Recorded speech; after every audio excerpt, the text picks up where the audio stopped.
Сіздер келесіздер, ажырасыздар, кейін сіз ары қарай қараймыз. Жарайды. Кіріңіздер. Елиза, арыз жазуға келдім. Бұл жерде ешкім алғыс айтуға келмейді. Не мәселе? Кімге арыз жазамыз?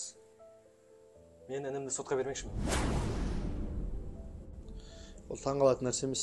Мен жұмысымда бұл күнделікті кездесетін нәрсе. Сіз ше? Мен де арыз жазуға келдім. Ағама. Демек сіздер ағайынсыздар ғой, баяғыда ата-бабаларымыз ел үшін, жер үшін, отан үшін, бала-шаға үшін жаумен соғысқан. Қазіргілер әкесінен қалған мал үшін, жер үшін, үй үшін, дүние үшін ағайынмен соғысып отыр. Сіздердікі сондай мәселе ғой, айта беріңіз. Інім осы уақытқа дейін шетелде оқыды. Анам мен қолымда болды. Анама мен қарадым. Сіздің шетелде оқығаныңыз рас па? Шетелде оқығаным рас. Ағам мені оқытты. Шетелде оқыдым, жұмысқа орналастым. Бірақ ауылға емес, қалаға. Үй алдым, жақсы көлік алдым. Енді ағамның қолында тұрған анашымда мен қолыма алсам деймін. Өйткені білесіз, ата-ананың разылығы ол Алланың разылығы. Ал сол анашымның қызметін жасайын, батасын алайын, разылығын алайын деген ниетпен анамды әкетейін десем, ағам маған бермей жатыр. Я, інім дұрыс айтады. Алланың разылығы, ата-ананың разылығында. Мен таңертең жұмысқа барырда, анам ақ батасын беріп шығарып салады. Ал кешкісін күлімсіреп мен күтіп алады.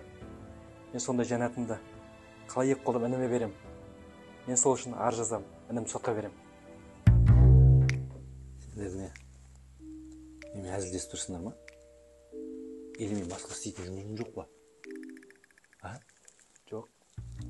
Сіз шынымен ініңіздің атына арыз жазайын деп отырсыз ба? Иә. Мен жазыңыз.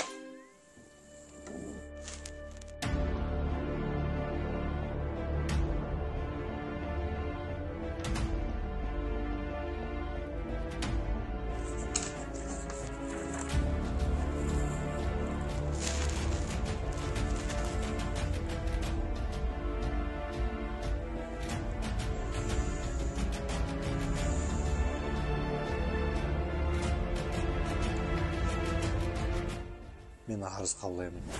Не үшін? Өйткені мен алдыма бір қарынға сыйған, бір шатырға сыймаған ағайындар келеді. Дүние таласып, үй таласып, ата-анасын көшеге шығарып жіберетін сондай бауырлар келеді. Бір-бірін көре алмайтын, бір-бірін иттің етінен жеп көретін бауырлар келеді. Ал сіздердің мәселелеріңіз мен шеше алмаймын. Бірақ бір білерім, елдің балаларының бәрі сіздерде жақсы болатын болса, қарттар үйінде ешқандай қария болмас еді.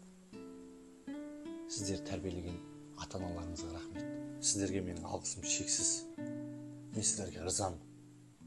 Бәке, мақтау Аллаға, егер бізден жақсы қасиет көрсеңіз, алғысты бізге емес, біздің анамызға айтыңыз. Өйткені бізге анамыз тәрбие берген. Ата-аналарыңызға мың алғыс. Әрбір бала ата-анасын сіздерде жақсы көрсін. Анасы бар адамдар қартаймайды дейді ғой. Негізі сіздерде жақсы перзенті бар ана қартаймайды. Сіздерге тағы да алғысым шексіз. Мен басына түсінбеппін. Не жазып жатыр бұлар, не айтып жатыр деп.